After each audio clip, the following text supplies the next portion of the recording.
Good morning, dear student. Welcome back to computer class. Today we will going to start a new topic, flow charts. A diagrammatic representation of an algorithm is called a flow chart. Previous video में हम लोग ने पढ़े थे algorithm के बारे में. जब हम algorithm लिखते हैं तो हम सारे उनमें step लिखते हैं. सारा उसमें पूरा स्टेप प्रोसेस रहता है. तो जो हम स्टेप लिखते हैं तो हम यहाँ पे फ्लो चार्ट में एक डायग्राम के रूप में उसमें रिप्रेजेंट करते हैं. यहाँ पे it indicate the flow of a program और इंस्ट्रक्शन. ये आपको इंडिकेट करता बताता है कि कैसे प्रोग्राम और इंस्ट्रक्शन हमें फॉलो करना है. Different geometrical shape symbols and line with arrows are use to create a flow chart. आपका यहाँ पे फ्लो चार्ट कैसे बनेगा?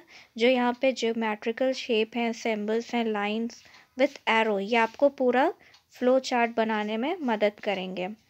A flow chart is a powerful tool. With proper design and construction, it communicates the step in a process very effectively and efficiently. ये काफ़ी एक powerful tool है understanding के लिए.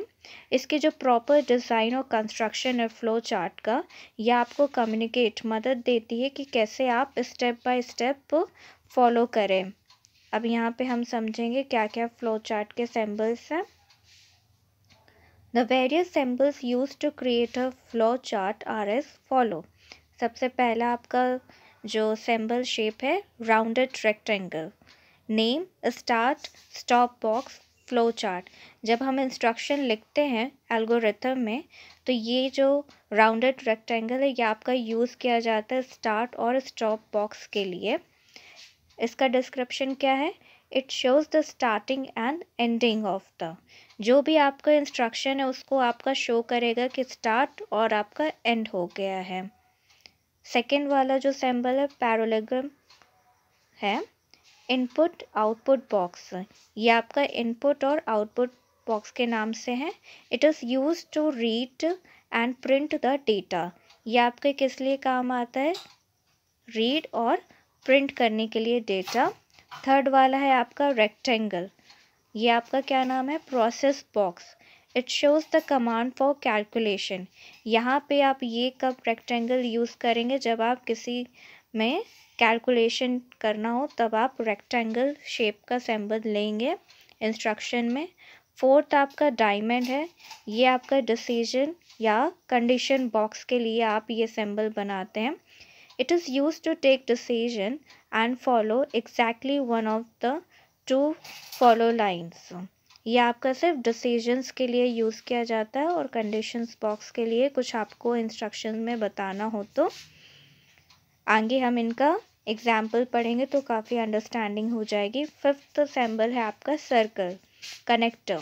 It is use to connect one part of the flow chart to another. ये आपका क्या करता है? जो आप फ्लो चार्ट के जो इंस्ट्रक्शंस लिखते हैं तो ये आपके उनमें कनेक्ट करता है. सिक्स्थ आपका एरो है. इसका नाम है flow line. It shows connection between symbols of flow chart.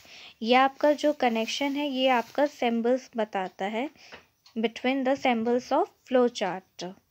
Now we will look our new topic, that is guideline for making a flow chart. Every flow chart has some unique features which make it accurate.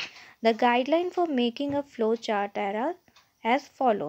अब यहाँ पे हम guideline पढ़ेंगे flow chart को बनाने के लिए. Every flow chart has a start symbol and a stop symbol.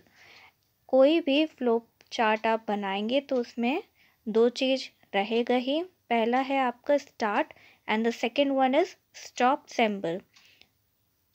The flow chart always flow from top to bottom or from left to right. जो आपका फ्लो चार्ट है हमेशा फ्लो कहाँ से करेगा? टॉप से लेकर के बॉटम से और लेफ्ट से लेकर के राइट से.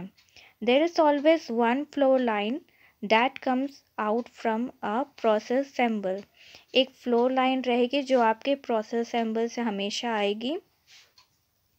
All boxes of flow charts are connected with arrow, not lines. जो भी आपके फ्लो चार्ट में सिंबल्स होंगे वो सारे बॉक्सेस कैसे कनेक्टेड होंगे? एरो से, ना कि लाइन से. Only one flow line is used to connect the start and stop symbol. सिर्फ एक ही ऐसा होगा जिसमें आपको लाइन यूज़ करनी होगी स्टार्ट के लिए और स्टॉप सिंबल के लिए। A decision box has only one entry point but two exit point। जो आपका डिसीजन बॉक्स है उसमें सिर्फ आपकी एक एंट्री पॉइंट होगी पर 2 एक्सिट पॉइंट उसमें होगा। Remember this point. One exit point shows the true condition. जो पहला वाला जो एक्सिट पॉइंट होगा वो आपका शो करेगा कि कंडीशन ट्रू है, and the second exit point shows the false condition, मतलब आपकी जो कंडीशन है वो फॉल्स है। Connectors are use to connect the different parts of a flow chart. जो आपके कनेक्टर्स हैं वो क्या करेंगे, कनेक्ट करेंगे जो भी डिफरेंट पार्ट्स ऑफ के फ्लो चार्ट्स हैं। यहाँ पे हम अब बेसिक ऑफ फ्लो चार्ट के बारे में जानेंगे। ये आपका ये डायग्रामेटिक रिप्रेजेंटेशन है, ये आपके लिए मस्ट है। सबसे पहले आपका स्टार्ट है जो कि आप देख सकते हैं, आपने राउंडेड रेक्टेंगल शेप में हमने यूज़ किया था। Input box, process, output, stop, ये सारे चीज़ें आपकी इंक्लूड रहेंगी जब आप फ्लो चार्ट बनाएंगे। अब हम इस फ्लो चार्ट को एक एग्जाम्पल में अंडरस्टैंड करेंगे। Let us consider some of the flow chart to understand how to design them. ठीक है, अब हम यहाँ पे फ्लो चार्ट को अंडरस्टैंड करेंगे एक डिज़ाइन के रूप में कैसे बनाया जाता है। तो पहला एग्जाम्पल है flow chart to calculate the perimeter of a rectangle. अब हमें एक फ्लो चार्ट बनाना है जिसमें हम कैलकुलेट करेंगे पैरामीटर ऑफ अ रेक्टेंगल के लिए। सबसे पहले आपको रिमेंबर होगा कोई भी फ्लो चार्ट बनाने के लिए आपके पास स्टार्टिंग हमेशा स्टार्ट बटन से लेकर के सिंबल से लेकर के आपका स्टॉप बटन तक होना चाहिए। सबसे पहले आप स्टार्ट लिखेंगे। पैरामीटर ऑफ अ रेक्टेंगल के लिए इनपुट लेंथ, आपको याद होगा इसका फॉर्मूला, सेम जो भी हम यूज़ करते थे मैथ में, यहाँ पे भी हम वही करेंगे। Input length, input breadth, then इसका यहाँ formula parameter equal to 2 into length plus breadth. फिर ये आपका प्रिंट होकर के आएगा प्रिंट पेरीमीटर, देन यहाँ पे आपका एंड हो जाएगा stop calculating parameter of a rectangle. आप इसे देख सकते हैं, यहाँ पे आपने एक इंस्ट्रक्शंस यहाँ पे सारे दिए हैं किसी को भी समझने के लिए। ये पूरा आपका प्रिंट होकर के आ जाएगा calculating parameter of a rectangle.